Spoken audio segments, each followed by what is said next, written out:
All right, welcome to the Becoming Great podcast. I'm enjoying my morning here with the founder of Great, Eric Bergman, and my good friend, Eric Bergman. How are you doing today? I'm very good, thank you. I thought you were going to say your good friend Oscar, since I know your dog is in the room, and I was like, oh.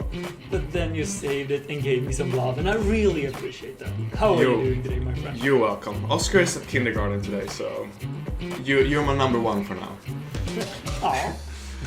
Now, they say that the most valuable antique in the entire world is a good friendship. However, if I was giving a Rembrandt, I would switch you out, Eric. I'm sorry. Thank you. Okay, and if you listening have an old Backstreet Boys poster and you want to trade it for Emil, let me know. You reach me at podcast@great.com, and if it's signed, you'll get 2 Emils.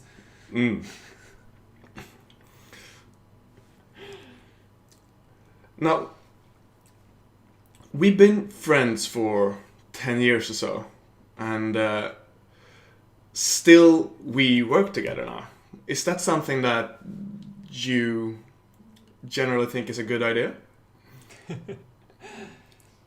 Okay, so the reason we're doing this podcast today is that we've closed our first real quarter, and we've been going into some challenges, like every business does, and we realized that those challenges become very different because we are close friends to each other, a lot of in the organization, and we want to explore if that's a good or a bad thing. And something that I, as you mentioned, very often give as an advice to other entrepreneurs out there starting up their business is don't hire your friends.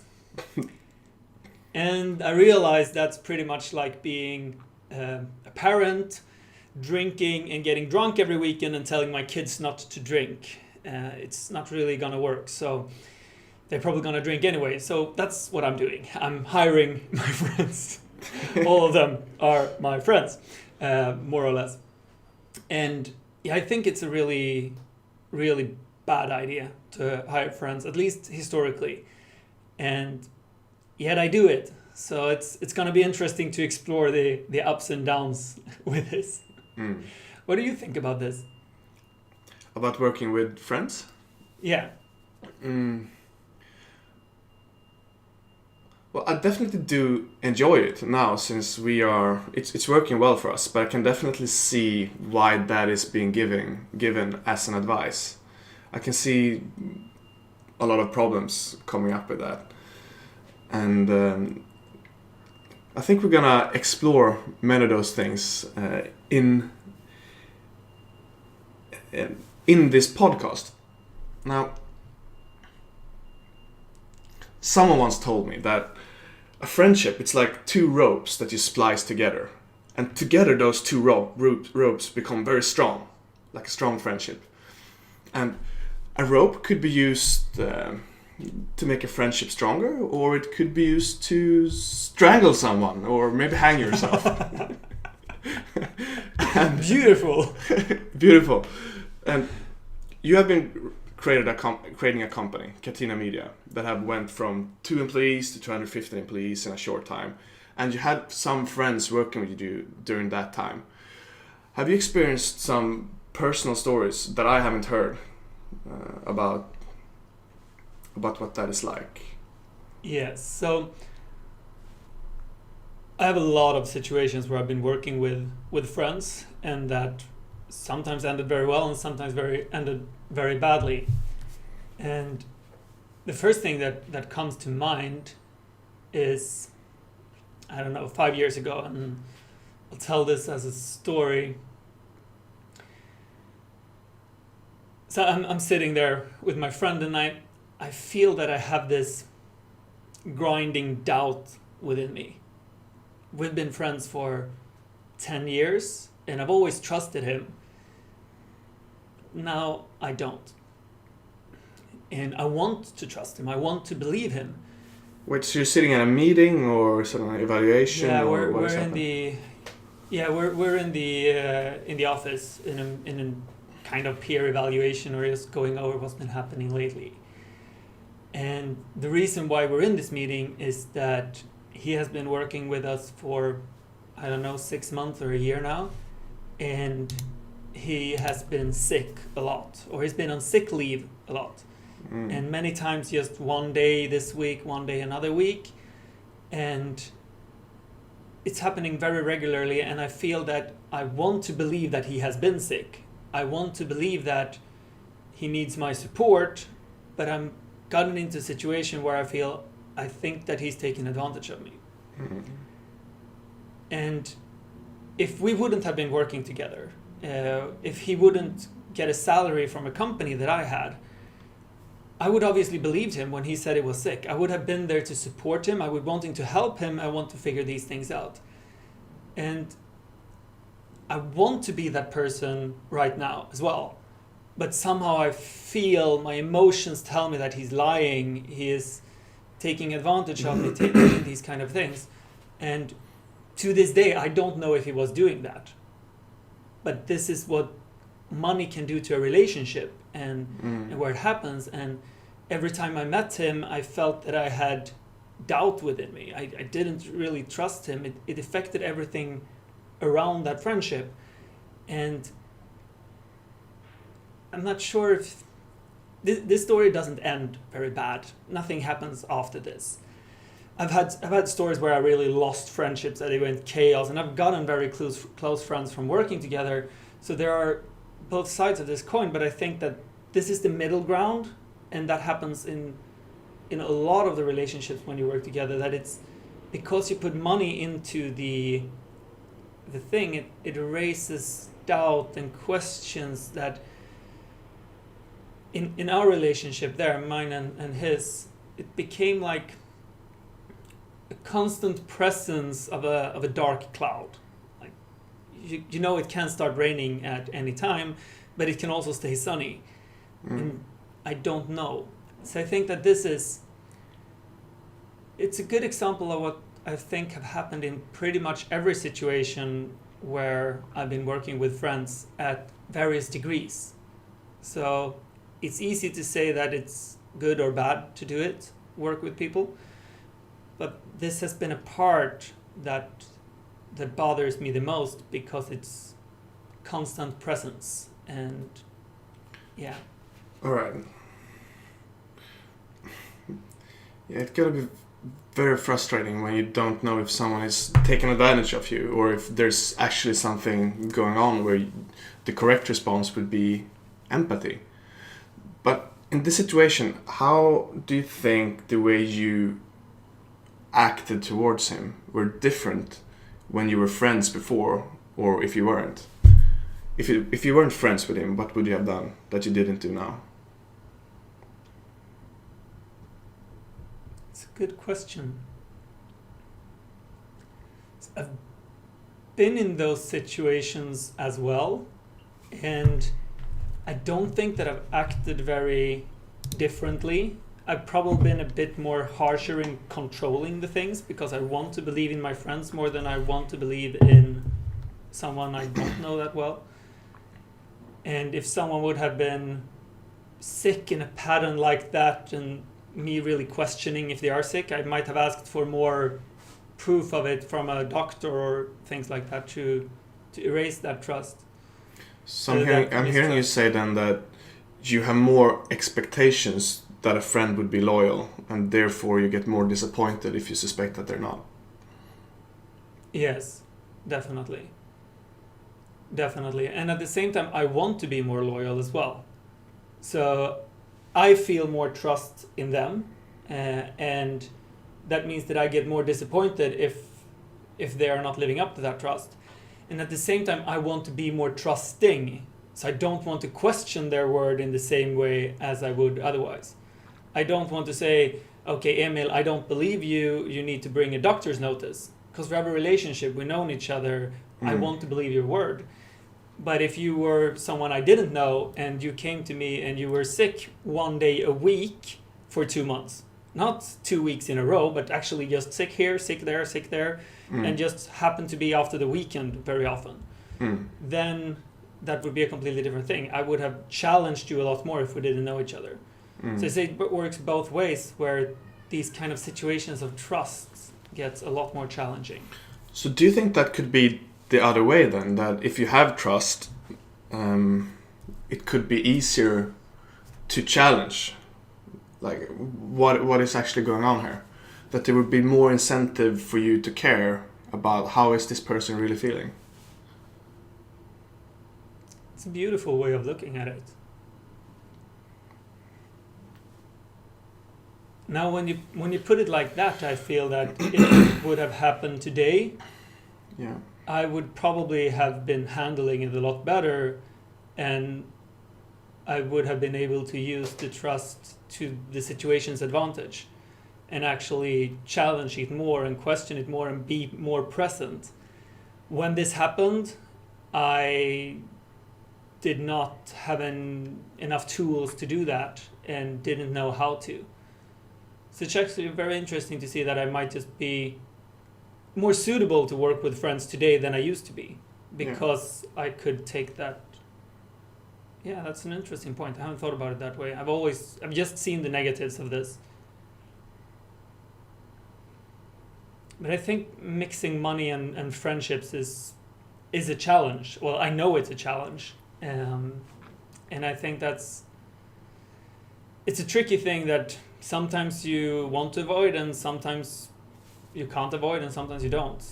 What's your experience with mixing money and friendship?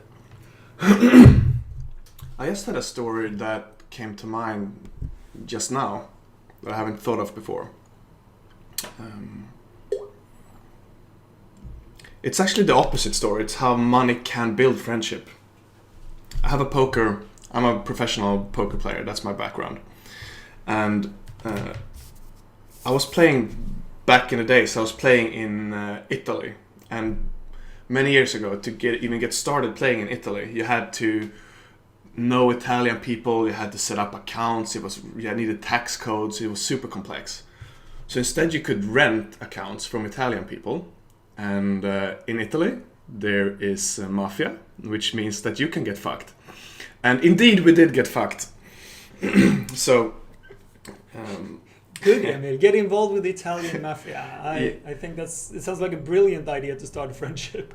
Yes, but the mafia wasn't the friendship. So the friend was the Swedish guy. His name is Leo, and he's an awesome guy thanks to this. So I'll use his name. And so Leo, he was setting up the accounts. And lo and behold, the Italian guys scammed us and they ran away with 30,000 euros. And before this happened, so I lost 30,000 euros of my money. And before this happened, we agreed that I was the one taking the risk here. So Leo had agreed to zero risk. And the guy ran away with $30,000. And Leo felt that thanks to him hooking me up with this shady man, that it was partly his responsibility that the money got lost. So he decided to pay. I managed to get 10,000 back from this guy, and the rest of the 20,000 or so, Leo paid me with his own money, even though he didn't have to. Wow, so he took full responsibility out of nowhere. And he didn't have to. And you didn't expect that at all? I didn't expect that at all. I really didn't. And how did you feel when that happened? Like, the trust is 100% with this guy now. You know, I could do business with him. I could trust him so much with money. Because he couldn't win anything from doing that. So, yeah, I'll always have respect for him. So, that was in a way where money could very much build strong friendship. And working together. You rarely hear those stories. That's really cool. Yeah, and I can see a lot of challenges coming with. I mean, poker is a shady industry in itself in many ways. At least that's how it's looked upon, and I can see this happening a lot. Did you get scammed at other times as well? Oh yeah. Oh yeah, of course. That's part of the game. It is part of the game. I think I think you should. I think on average, a poker player gets scammed for about 5% of their lifetime winnings. Or so. If you're above that, you're unlucky. If you're under that, you're lucky. Yeah. I think I've been slightly lucky actually. Okay, I think we're taking the risk of ending up talking about things that people can't relate to by going too deep into poker. Let's but stay on topic. Do you have any other scam stories that ended worse to get some perspective on this? What can happen as well? I do actually. Okay, we'll stick on poker. Yeah, sorry you who listen if you don't like poker, because Emil really does. To me, it doesn't really matter if it's poker. What it highlights is the risk and reward of being financially involved with friends. Yeah, makes sense. So, also back in the day when I was playing poker, I was staking one of my friends. And would you explain what that is? Sure, nice pass. So staking is when someone else is playing with your money. So you're basically lending someone money to play for it, but if they lose, they don't have to pay back. But if they win, you will get part of their profits. Yeah. So you're kind of investing in another player in a sense. Yeah, so they take no risk and they get a percentage of the winnings. Maybe in this case, I think it was half of the winnings this guy would get. And this guy is a friend with me and a friend with our entire friend group of maybe like 30 people. So he's involved with all of my friends. And I didn't actually caught him. So what he did was that he took the money that he had won on my account and he ship dumped, which means intentionally lost, to one of his own accounts. So he basically stole the money that way. Yeah, so he wanted to get out of paying me 50% of the winnings. So he intentionally lost money to his own accounts. Okay, so it would look like he had lost to someone else, but he was actually the one on the other side. Yeah, exactly. So in that way, you wouldn't be able to see that he had lost. Yeah. That it was something fishy. So he would just say that he had gone break even to me, and then he would take all the profits instead of 50%. Okay, so you were actually... You had agreed that you would get 50% of the profits, and because he wanted to avoid that, he ended up on break even, losing the money to his own account. Yeah, exactly.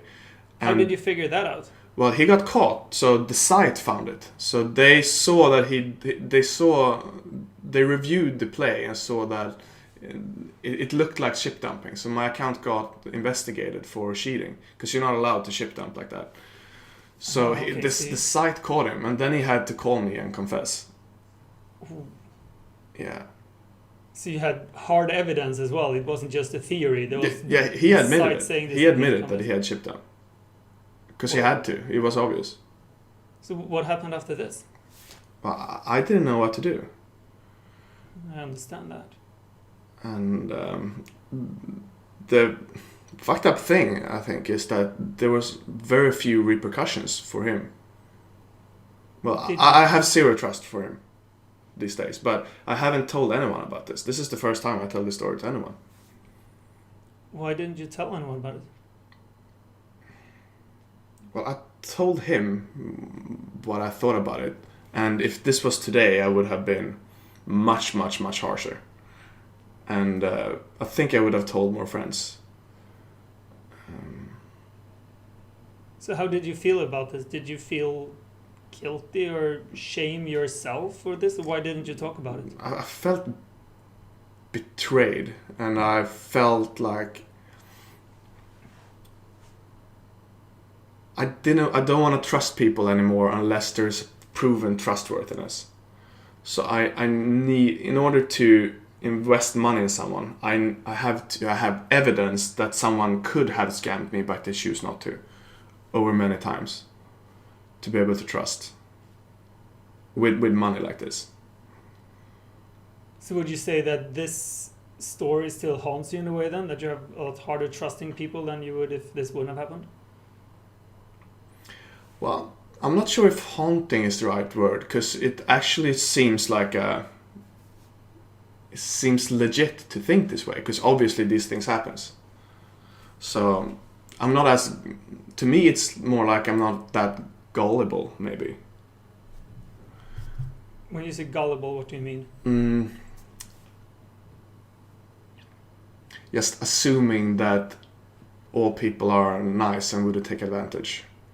So I guess now I need trustworthiness to assume that. If not, I want to minimize the risks of being scammed.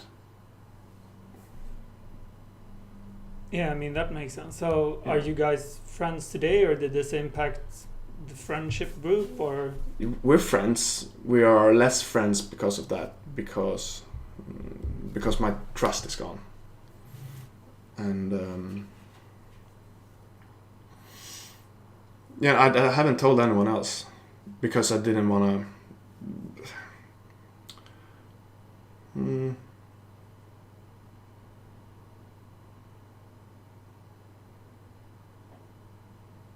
I guess I didn't want to like risk and split the whole friendship group. I'm pretty sure I would have today, but this was like 7 years ago now. Yeah, I understand. I'm not sure if I would have told anyone either. It's a very tricky position to be in. Like, do I want to be that guy that says these things, or do I want to be the guy who was naive enough to get betrayed, or what will people think of me if this is happening? And at the same time, I'm guessing that you wanted revenge in a sense.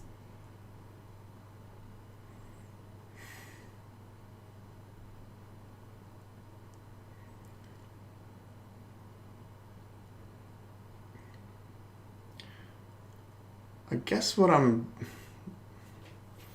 the way I handled that situation didn't really force him to learn from his mistakes. Because I think fair repercussions should have been more severe. It's a really, really, really shitty thing to do to a friend. Because this was a lot of money as well. I think it was somewhere between 5,000 and 10,000 euros. Wow.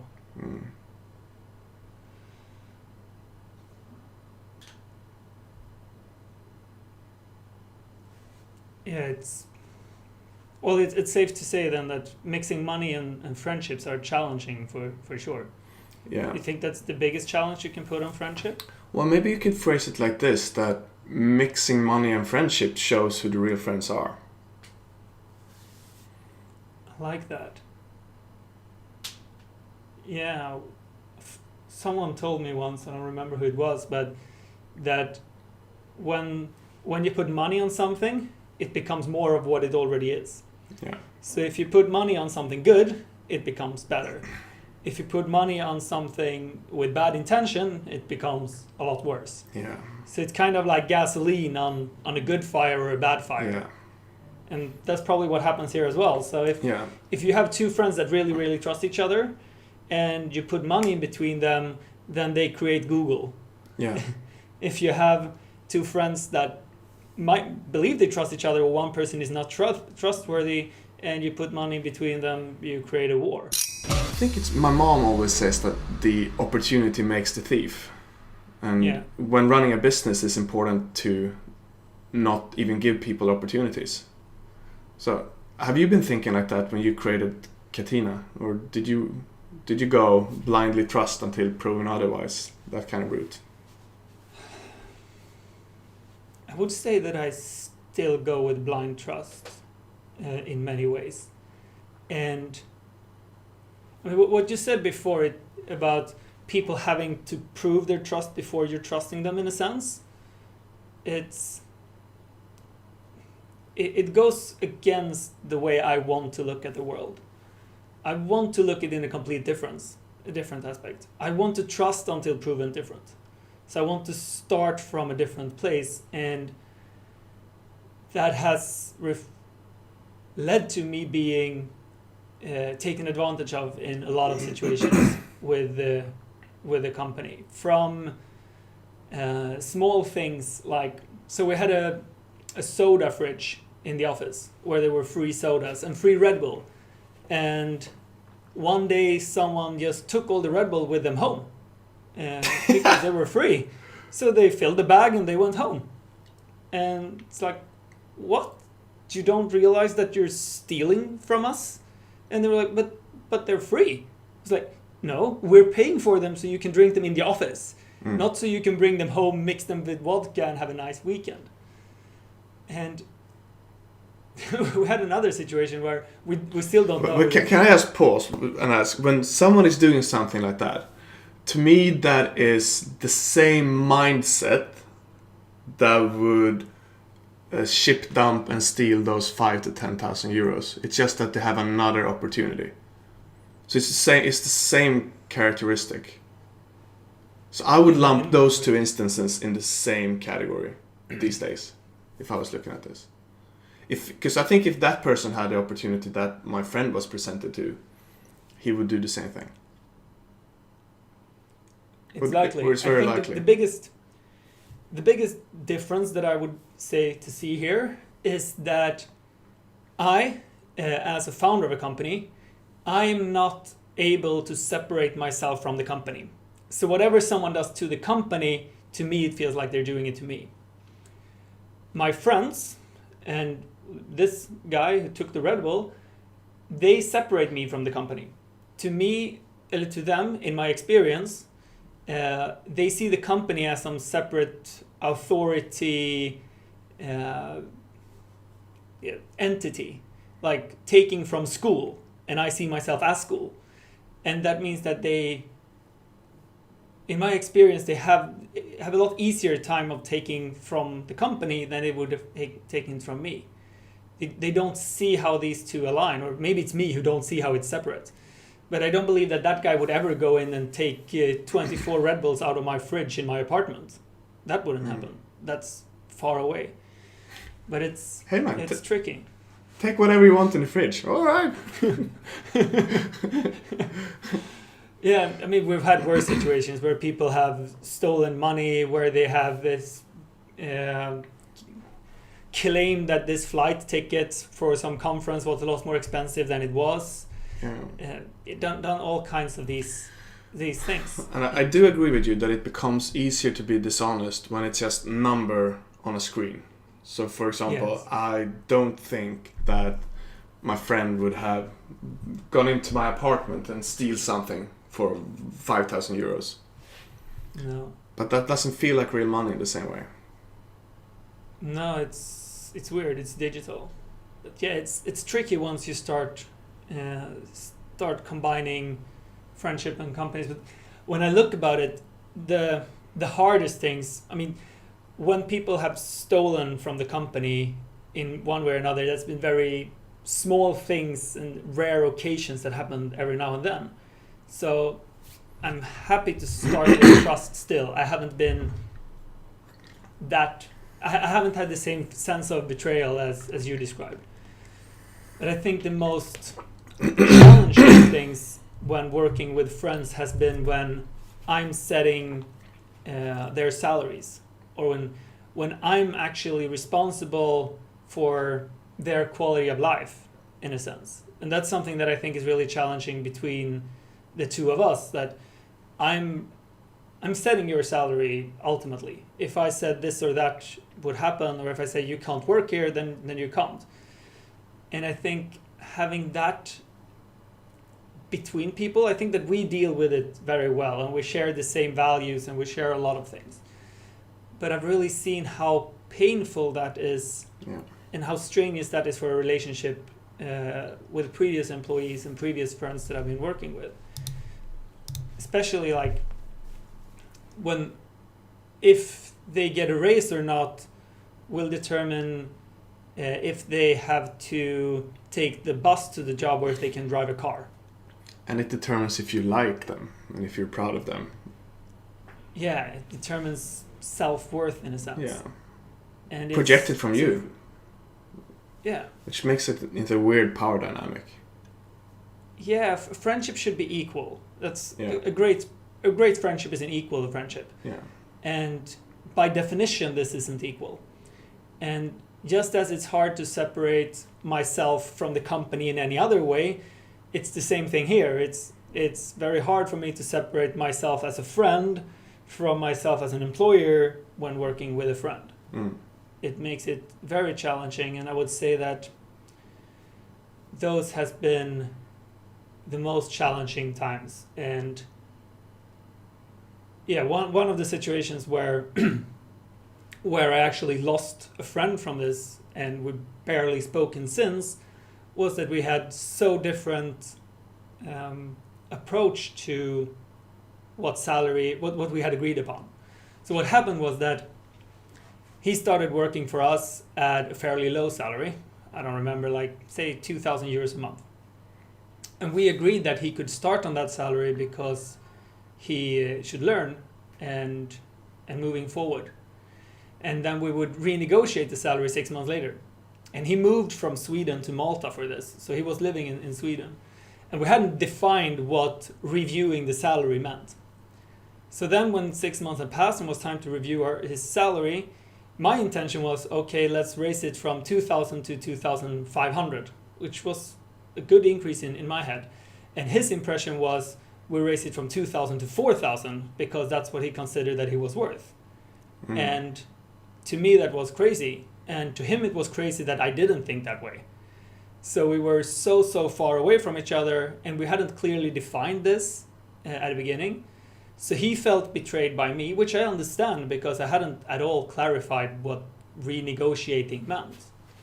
And he felt that he had moved from Sweden to Malta for this opportunity and that he had worked underpaid for 6 months and doing me a favor. And I felt that I was doing him a favor by teaching him something that he didn't know and bringing him down to this opportunity. And we didn't manage to sort this out. And I take a big part of this, and I learned from this that, okay, if I'm getting someone to move from somewhere, I can't use a loose phrase like we will renegotiate, we will look at it 6 months later. I have to define that somehow. Because now, he felt that I had misused his trust, and he felt that that he misused my trust. So this is just one of these situations where we didn't manage to properly fix that. Yeah, it's tricky. Wow.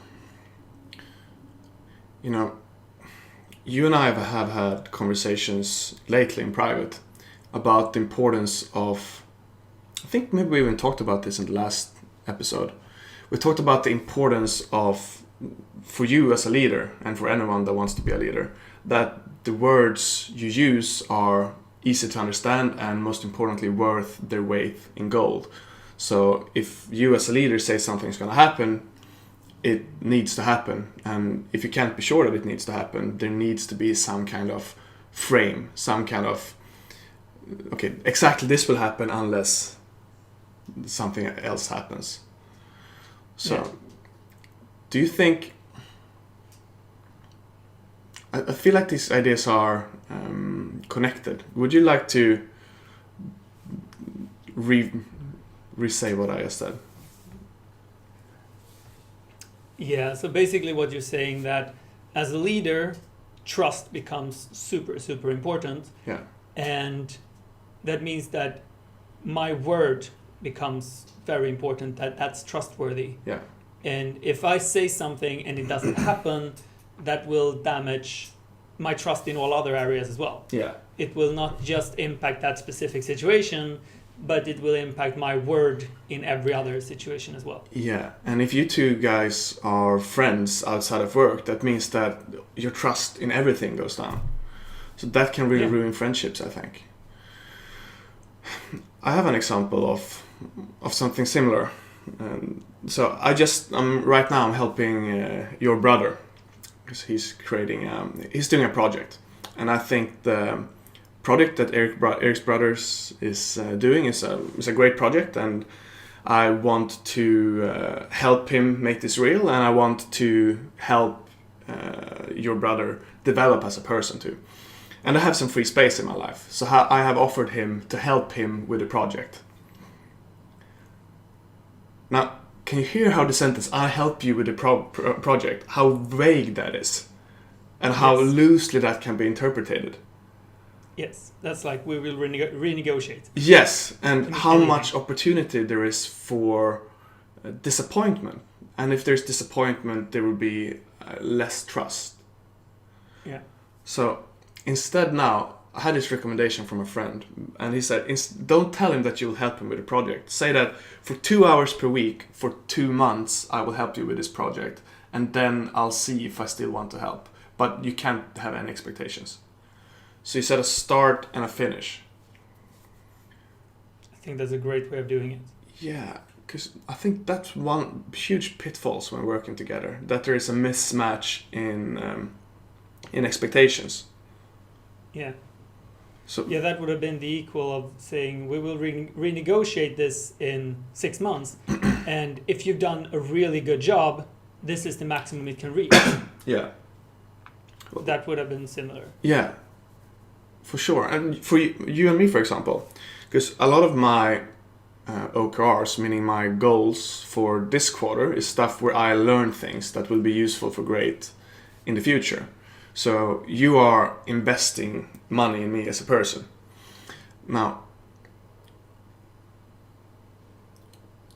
6 months back, I wanted to have, because this has been looking like this for a while now, and I wanted to look at what are your expectations of me? How long do you expect that I will stay in this company and recontribute because of dedication that I have had an opportunity to get? And I think not having those conversations, and you and I were pretty much on the same page there, but that to me was a huge opportunity for disappointment. Yeah. If you expected me to stay in for 10 years and I expected to, well, if something better shows up, then yeah, and that would have affected our whole friendship outside of Great. Yeah, if let's say this year I'm at the moment mainly investing in you, I'm learning on the way, but the main thing is investing in you for the future. And you would just resign from one day to another, and I had expected you to stay on for 25 years. It would be very hard to come over that pain and be just hanging out like friends. Yeah. It's an interesting aspect, and I think this goes for any relationship. I just saw an episode of The Big Bang Theory, this sitcom, the other day, where Penny and whatever his name is, Leonard, they're married, and they've been married for a few years, and suddenly it comes up in the conversation that she doesn't want to have kids and he really wants to have kids, and they've never spoken about this before, which is this huge disappointment for him, and super reasonable. And of course she has the right of saying she doesn't want kids, but this should probably be in a conversation coming up 3 years before you get married and not 3 years after. And it just raises the importance of touching upon these very important questions, regardless if it's working together or getting kids now. So we have been highlighting some dangers now of working with friends. A lot of them are disappointment for mismatching expectations, and also that trust can be breached. So I would like to touch a bit on the upsides of this. So are you ready to move on from sort of the problems? Yeah, sure. Cool. Feels like we can close that loop. So there are some obvious things. For example, you and I are friends, and in a couple of weeks I'm going down to Malta, and we're gonna do a boot camp where we focus on finance. For 10 days we're just hanging out, and all we're gonna do is talk about finance. That's obviously a lot more fun if you're friends than if you're just someone you're working with, right? So, you work with someone that cares about you, all the chill time kind of becomes productive. You and I go out for lunch or walk, and then, we have some ideas for Great. Those things are, obvious. But have you seen anything that might be less obvious as an advantage?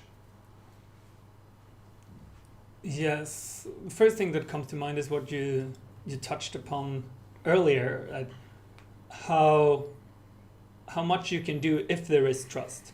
If there is a proper trust in someone, you can have deeper and more meaningful relationships and communication, and actually understand each other on a deeper level. And we are working a lot with feedback, and we're brutal in our feedback a lot of times, where if you see something with my personality that you believe hurts me as a leader, you will actually step up and tell me, even if it's very hard. And the first thing that comes to mind is this workshop we did in Stockholm about public speaking. And you and Spirit, who also works in the company, you had looked at this speech that I did on a stage, and it was filmed, and you went over it minute by minute. And I was actually very proud of that speech. I was very happy with my performance, and you were not. And especially not a couple of segments where I think you said the word that I disgust you here. Like it was very strong words. And yeah, what's going on here with you? Can you say what did I say? What happened? Okay. Let me think back what happened. Yeah, that was a harsh word. And so what happened was that in one segment of this presentation you talked about charity. And I thought, from my perspective, that you came from a Superman energy. That I'm a Superman for doing this. And I would have loved to see a more humble energy in that moment. And I thought, fuck, Eric doesn't see this himself, and it has to go. There needs to be like a headshot here, an ego headshot. And it's going to be painful, because I also know that the part back then in your ego that wanted to be Superman didn't want to see this. So it wasn't gonna go easy. So that was painful, but I felt like that harsh word was needed there to kind of snap you out of it. And you were just shocked, and it was like your reality was scattered, and you didn't know if you could trust me, and it was really, really, it was so intense. And I actually think it was more intense for me in a sense, because you knew what was going on in your head when you were sitting there, like frustrated. Can I take the ball here and I'll give my perspective, and I'll take it back to you. So, yeah, we were going through this segment, and I mean, now I agree with you, but I really didn't see this. I felt that I was super humble and very good and very blah, blah, blah. I was really proud of my performance. And I was sitting in a place where I expected you to say kind things, and you were super, super harsh. And as you said, my world was scattered, and I found myself, I couldn't physically speak. I felt like if I start talking right now, I'm gonna cry. I felt humiliated. I felt betrayed. I felt hated. I felt horribly. And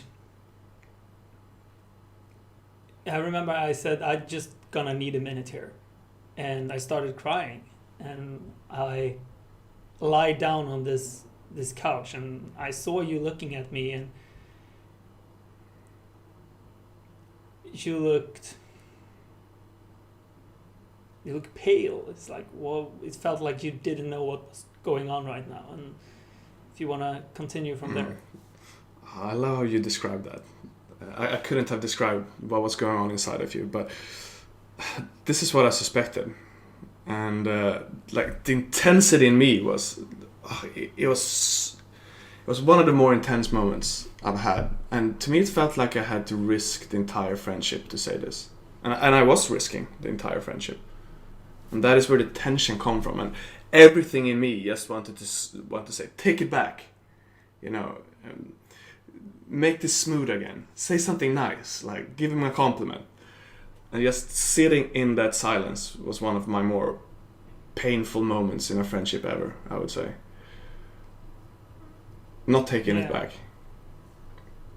Yeah, and you didn't. And I mean, this has resulted in me trusting that you will tell things to me even when they're super painful. And that I trust your judgment to do so, and to care for me that much that you're willing to sit through that pain.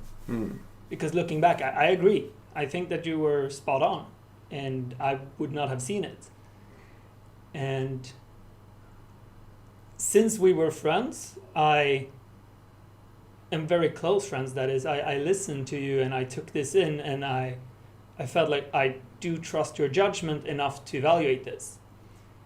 If we wouldn't have been friends, let's say you were some coach I had hired, I would probably not have been sad. I would probably stand up, scream at him, and tell him to get the fuck out of my my workshop, because the lack of trust.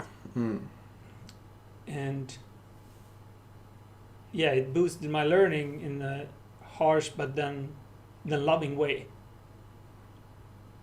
So let's say we weren't friends. How would you have reacted in this situation if you were a coach that I had hired just to be there? You know, I think this highlights one of the huge advantages of working with a friend like this, is that I think unless I was the kind of coach that just loves that frictions, I'm sure there are coaches like that out there, but I think many coaches wouldn't care about you enough to be willing to sit in that fire. And I think, like you said, if you didn't trust me enough, you wouldn't be able to take it in. No, I agree. So the friendship is needed to care enough to do something, and then trust enough to let it be a part of you. Yeah, so to sum this up a bit then, we could say that one of the huge upsides of working together as friends are that it can increase honesty and increase learning, that we can actually learn together and we can care for each other. And it increases the value of feedback because we know that there is a love and trust coming with it. Would you like to add anything to that, or did I sum it up well? I thought you summed it up well. And we're coming towards the end of this episode. So do you have something to add before we sum up what new thing we have learned today? Yeah, one thing that strikes me is, so I mentioned before, I've given the advice, don't hire your friends a lot of times. And I'd like to challenge that within myself and say, if you're hiring friends, make sure to know why. Because when I look back at this, a lot of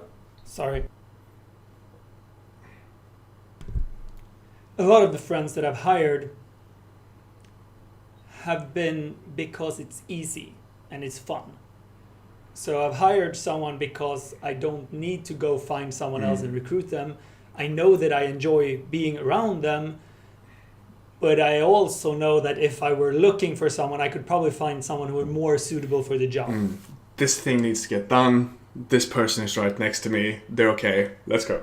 Exactly. Yeah. And for me, that's been the main reason why I've hired friends in the past. It's easy and it's fun.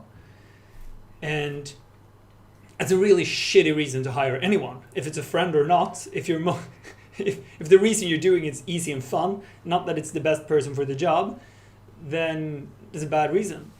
And looking now, when I've hired you, that's sure, it's easy and fun, that's part of it, but the main part of it is trust, and I believe that you're the perfect one for the job. I don't think that I would find anyone who is better suited for what you're doing with Great if I looked everywhere. Thanks. So I think that's a big difference that I haven't thought about before when saying this, don't hire your friends. It's a very easy thing to say, and probably 9 times out of 10 it's the right advice. But it's because I think, and personally I've hired because it's easy and fun, not because it's the best person for the job. But if I'm hiring a friend and I can honestly say to myself, it's because it's the best person for the job, I've thought this through, it's a completely different story. I can feel that from you, and sometimes you believe in me so much, you believe in me more than I believe in myself, and that makes me want to rise to to the level that you see. I'm happy to hear that. I really appreciate that. I really do. You're a rock star, my friend. You just don't know it yet. Thanks. Yeah, that's. Would you like to sum up what we learned? Okay, what I've learned is that I want to think about the situation with my friend that betrayed me more, because I was very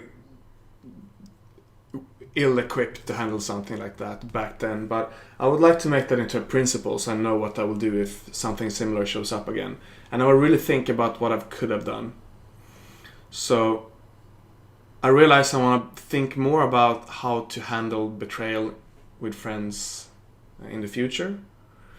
And this episode for me also highlighted, because that story about my friend that helped me out with poker, I haven't thought about that story for years, it just came to me now. It highlighted how much working together actually can strengthen a friendship.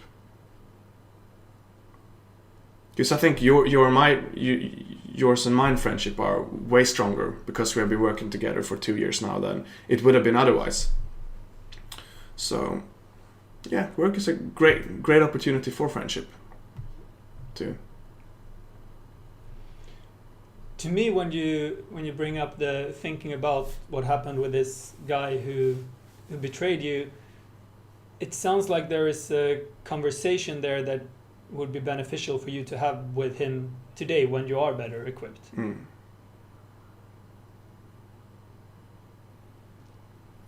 I think you're right. I'll think about this. It's a tough conversation to have, but it's to me, personally, for me, that would be something that I would probably hold grudge about for the rest of my life, one way or another. Like it wouldn't be big, but it would feel like something in your shoe when you're walking. It's like it's a little annoying. It's not gonna kill you. It's not gonna bother you that much, but it's annoying, and it's a tough conversation, and it's opportunity to grow within it for sure. I think so too. Yeah, the main thing I take with me is that last thing I said, that the big reason here between the difference of hiring a friend and hiring a friend. So I think I'm gonna change my advice when giving it to people from don't hire friends to saying don't hire friends for the reason that it's simple or that it's fun. Yeah. Hire friends if they're the perfect one for the job. And have that big asterisk next to it. I think that's a really good note to end on. I think that's a solid principle. Let's save that one for the future. Saved. All right, and as always, remember, if you somehow get offered Rembrandt for your friend, you should trade. And all right, we see you next week. And if you have any feedback for this podcast, if you think we suck or if we're great or anything in between and want to give us advice or perspective or want to be our friends, send an email to podcast@great.com. Say goodbye, Eric. Goodbye, Eric. Goodbye, Eric. You're a smart boy. All right, cheerio. Bye.